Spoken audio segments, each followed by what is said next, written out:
Hey guys, welcome back to Post Series. Today I'm going to do a demo request video. I had a demo request a while back for some SmartVectors, so I was just trying to find some footage that I thought it would be good to use to show an example of my kind of SmartVector workflow. So today, I chose this image.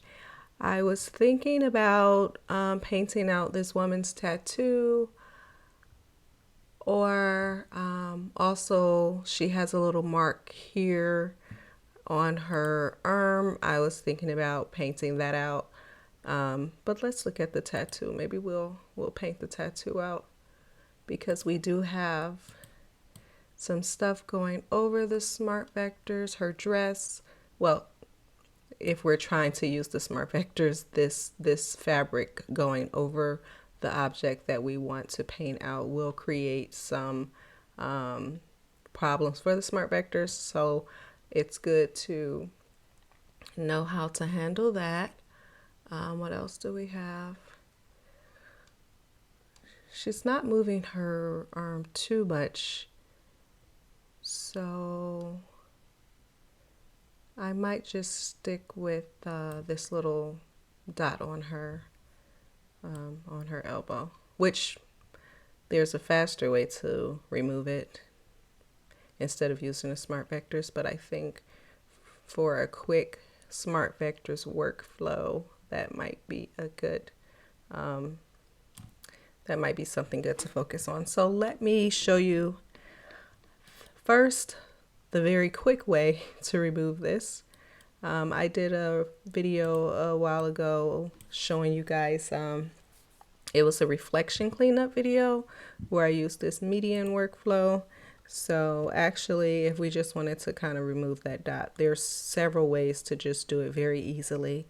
She's far away, so it's easy to use some faster techniques that don't require a lot of work. Let's see, I drew this roto on this frame.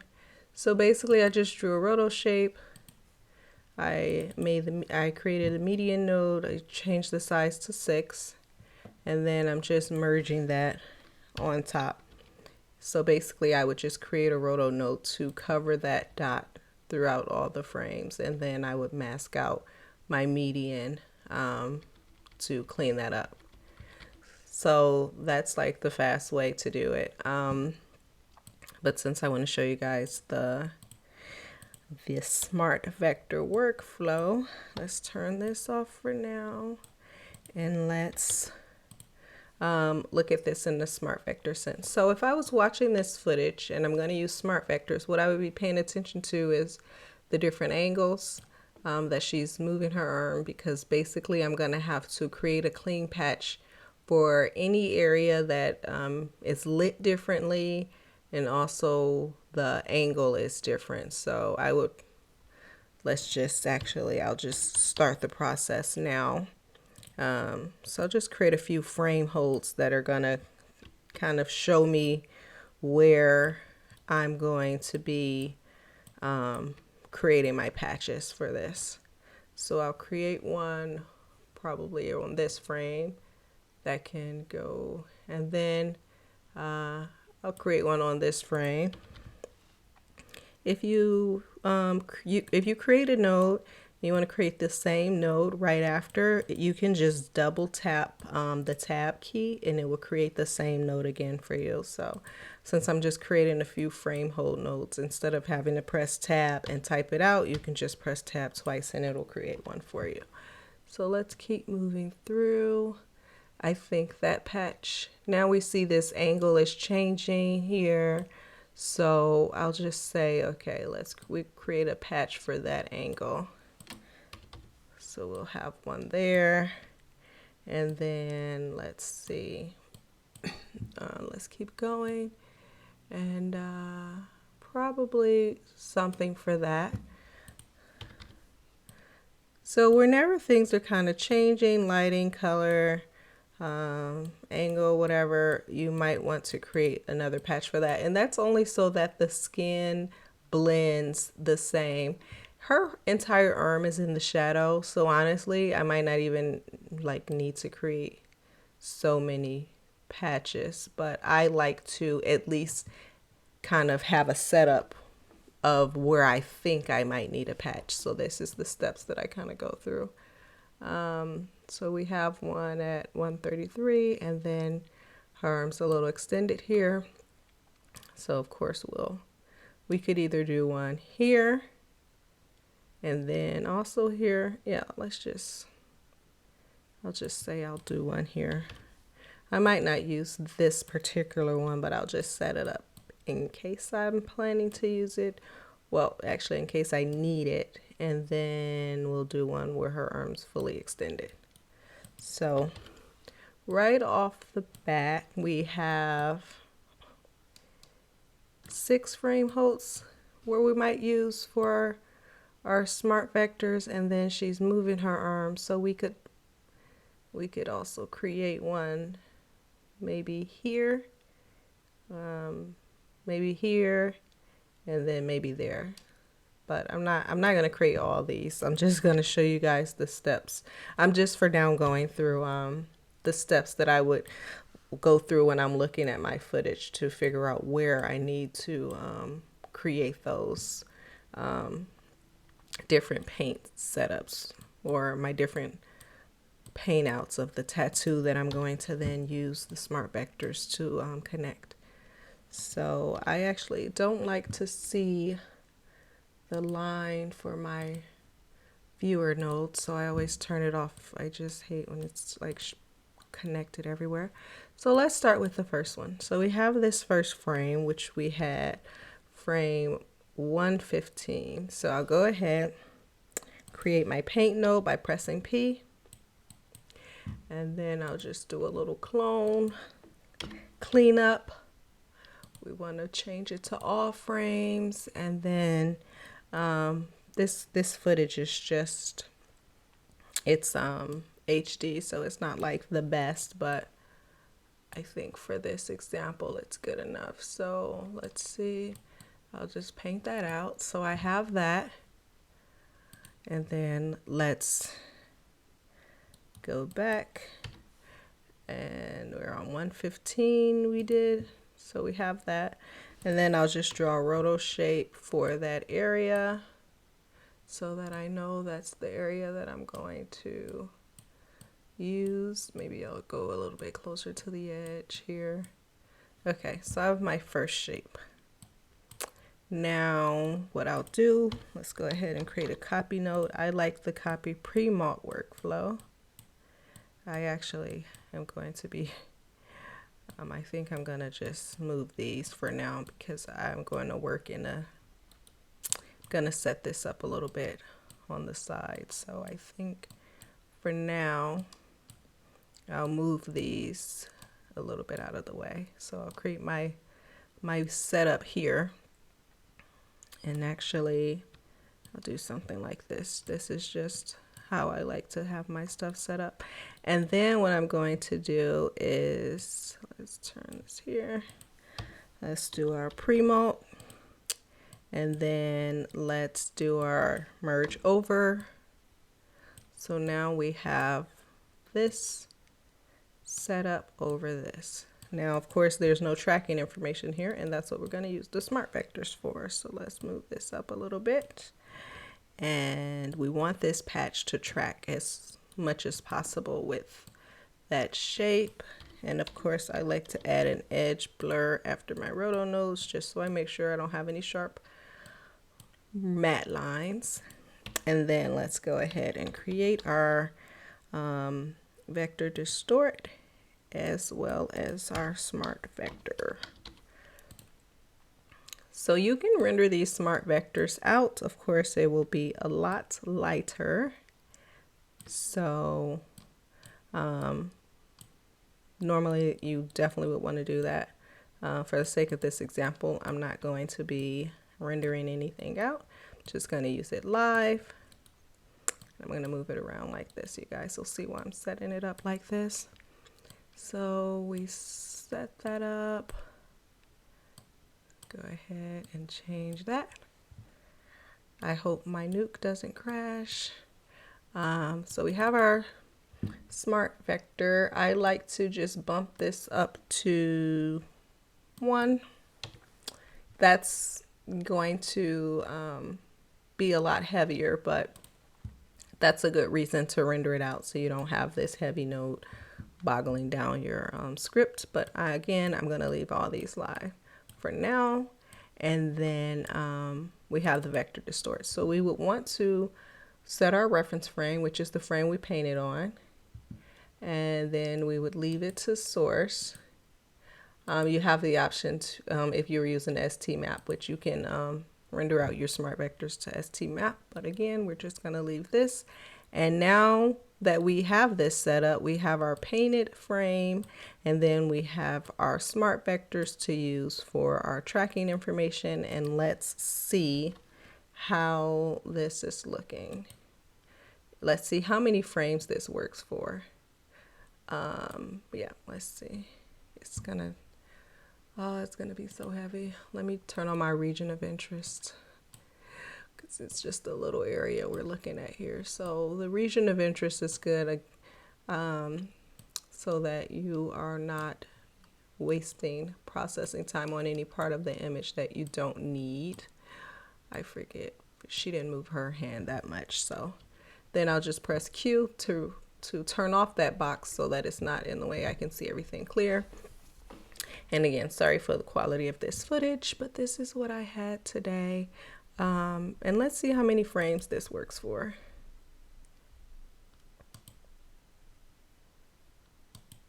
So it's kind of working, but you can see now it's her elbow is changing shape, and the dot is appearing again, and then this smart vector is no longer working.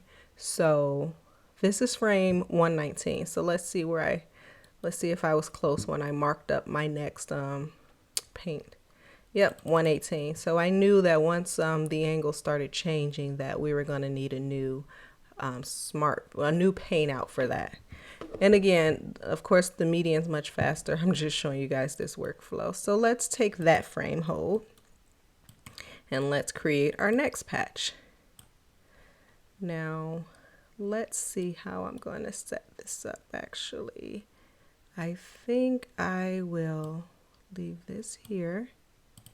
I'll change this to hide the input so I don't have to see it. And then we will use this for our frame holds. And then I'll show you guys how we're going to start combining these patches together. So we have frame 118. Let's make sure I'm on that frame. Let's do a little painting there. And actually, now that I think about it, did I paint this on frame? Yeah, I did. Okay. So yeah, so let's just paint that one out on frame 118. I'll turn my overlay back on by pressing Q. I'll leave that region of interest. I like to paint on like 0.05. I don't know, that's usually my default. Sometimes I go to 0.25. I don't like to do strong paint strokes. I like to just build my paint up. And I don't know if that's because I like watercolor painting, probably. It's much slower. I see some people that paint real fast, and I just can't. So I'm always doing this kind of slow paint where I like to make sure the pixels are blending kind of naturally. So I don't like to just go in and start painting these strong paint strokes. So there we have that. So I'll do the same thing. So I can even just copy these notes so I don't have to just copy them and paste them. And of course we got to change the roto or just make a new one. I'll just make a new one. And let's see, where was that? We want to get that circle there. Okay. And then we'll remove this one. Now we still need these two nodes. So one thing I guess I could have done was create a postage stamp so that I could use that or that. Yeah, I'll attach my postage stamp over here. Actually, I think I'm actually gonna use postage stamps for this because I want to use this same SmartVector node. So maybe I won't turn off my input. I'll leave this here. I'm going to connect all of my vector distort nodes to this same SmartVectors. So I'll just leave that. Okay, so we have our source, and then we have our SmartVector. And now we can just use this downstream for this. Okay, so we have something here, which I think I'll move this over a little bit more. And we want to make sure we change our reference frame. Now we're using frame 118. And now what I would use is I would actually use a dissolve node.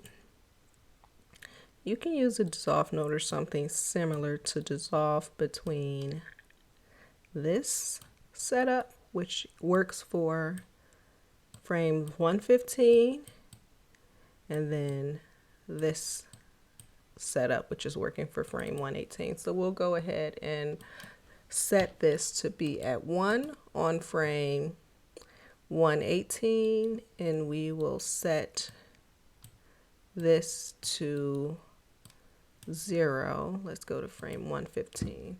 At frame 115, we'll leave it at 0. And now we'll merge. We'll bring our merge down as we're building this up. And let's see how that's looking. So if we go 115, 116, let's play this up. So now we see that before, let's turn this here, before we were getting that the black patch coming back, but now that we're using this dissolve between these two sort of paint outs, we're blending them together. So that is how, and I would just keep using the same steps. So let's just go to 128, and if I go too far and then it's definitely not working, I can just work backwards. But for now, let's take this next frame hold. I'll do one more. So I will probably end up creating a little patch for all of these, and then blending them together. So let's create another postage stamp. So sometimes I like to go to my preferences, and for my postage stamp I like to just put it on static frame, so just so that it's not processing. It's just a little, sometimes that helps. These postage stamps can also you know, they are processing, so you turn it to static. Okay, so I'm actually, let's see, I'm gonna take probably all of this stuff. Actually, I guess I could take this dissolve node too. So I'll take all of this, not my frame hold. I'll just copy that. I'm going to make the same build down here. And here we have it. And then we're going to attach our vector distort here to our SmartVectors coming downstream. And then yeah, we'll leave that, and we can attach this here. We know we're gonna need it, and we know so far, let's bring this merge down too. So we'll just keep bringing the merge down so we can check as we're painting out new frames. But let's see, for this dissolve, we know it should be set to 0. Let's just, if you hover your mouse over the slider here and press control, it'll just set it back to default, so you can just remove those keyframes. And we know that at 118 it should be set to 0, and then we're painting at frame 128, so by the time it gets to 128 we want to set the input to 1, which we have here connected. So we'll connect that to 1. We'll make sure our SmartVectors reference frame is updated, and then we will paint. So let's check it out, which we have this here. Okay, so again, clone, adjust the settings, all frames, adjust the size of your paintbrush. Let's choose a spot. I think I'll choose these pixels here. Make sure we're viewing that so we see the changes we're making. And again, I have this painting out so lightly that you might not see it that great, but I like to paint. It's soft. I'm like a soft painter. It's probably because I like watercolors. Yeah, I like the build-up process. So we have that, and just blend this a little bit more. And then we can go ahead actually to this roto node. I got too many things open here. Let's maybe turn this to 2. And we'll delete this one because we know we don't need it. That's from our old roto. And we will create a new one for this frame here. Let's bring it down though. And yeah, let's check it out. So we set that up. Let's look at what we have. Let's try to go back to frame, the last frame we painted on, 118, and see how this is holding up. It looks like it might need a little help somewhere in the middle. Looks like there needs to be another paint. Probably can create one here. Yeah, let's create one right here on this frame. So let's that 128. So we had 18, 19, 20. It went kind of far. Let's see. Let's see where it starts breaking from frame 118. It might also be, let's check these dissolve settings. It might be nice to morph between the two, but sometimes, let's see, because it's kind of tricky when I'm going to delete this keyframe though. We're using this dissolve node because it is switching between these two. So let's see, for now though, to show you this, I want to keep going with this, this process. So I'm going to do a paint at frame. I'm going to copy this whole setup, and then we're going to add one at, we want to add one at, we'll do 24 and see if that cleans up that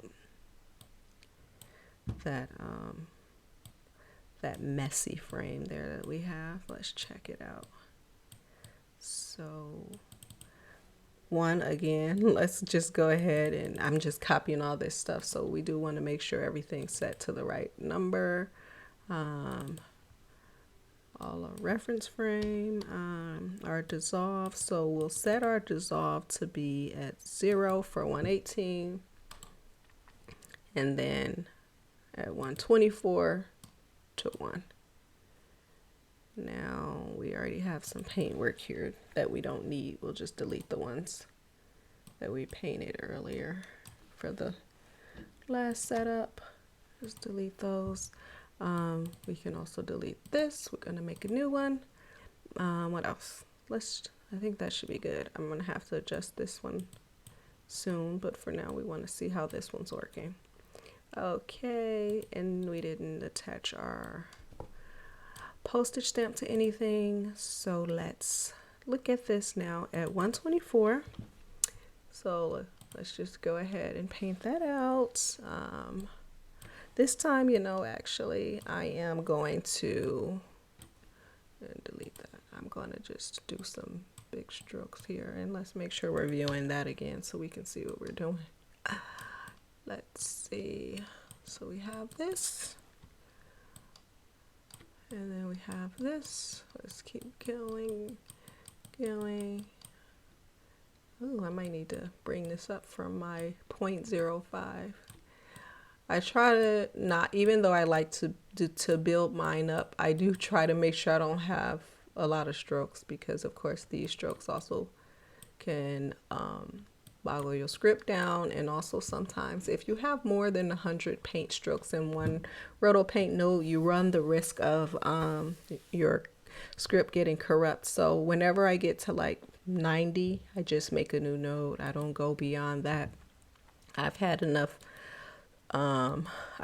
comps crash to know that that roto node and the roto paint node can get really tricky depending on the naming, the amount of strokes, the amount of rotos, you know. It's just, and then you have to try to go through and troubleshoot those scripts and try to figure out how to delete the corrupt node. So it can get tricky. So overall, try to avoid that. And let's see. So now we have this one. Let's check. We have a new patch. So before we started at 118, let's see. 118, 119. So this one's looking pretty good. This one's kind of following along good. So let's see. Do have this weird frame here. So let me see if I make this a little bit bigger. Nope, that's not doing anything. And then the other thing I would try is to adjust this so that we are closer to 1. Yes. So you can adjust this dissolve too, if it's like not working or it's faded, a little bit faded out. Okay, so that's that. And then we already made this one, so let's bring this merge down. And then we can, we want to make sure we key this. We want to key this properly. So let's go back to the default. And so 124, we do want to be at 0. And then 128, we want to be at 1. So now let's check this out. So before we started at 118 and we kind of, let me turn off my overlay. We had it wasn't working all the way through to frame 128. So let's see if it works through now.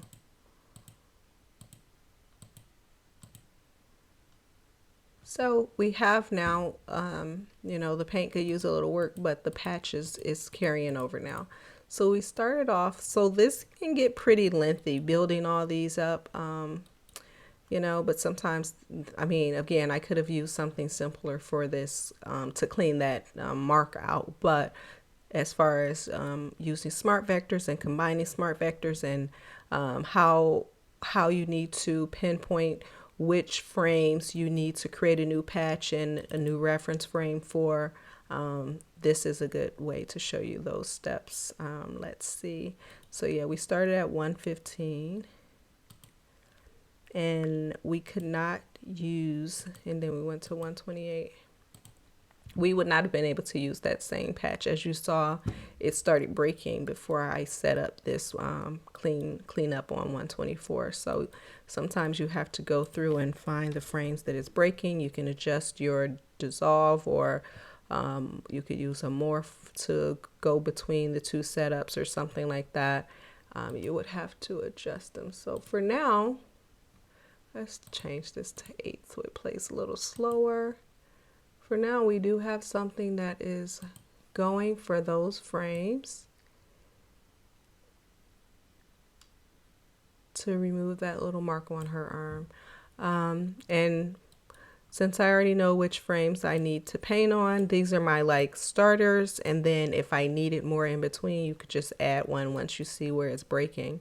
So these are, I watch my footage first. I figure out which frames which frames are changing, like the angle, the position, the lighting, the color. I mark those frames using a frame hold, and then I go ahead and start building up my cleanup job that I'm going to use the SmartVectors for. And each time I am making sure my reference frame is correct. and I am making sure to set my dissolve correct and make sure the keyframes for my dissolve are working well. And you can use that same one smart vector node, which you can also render, so this will go a lot faster. Or you can use the ST map setup, but you could just keep on building this up until you paint that out. So I hope that that was helpful for you guys. The smart vector workflow setup and how you switch from one smart vector to the next, and how you decide where to switch from one smart vector to the next.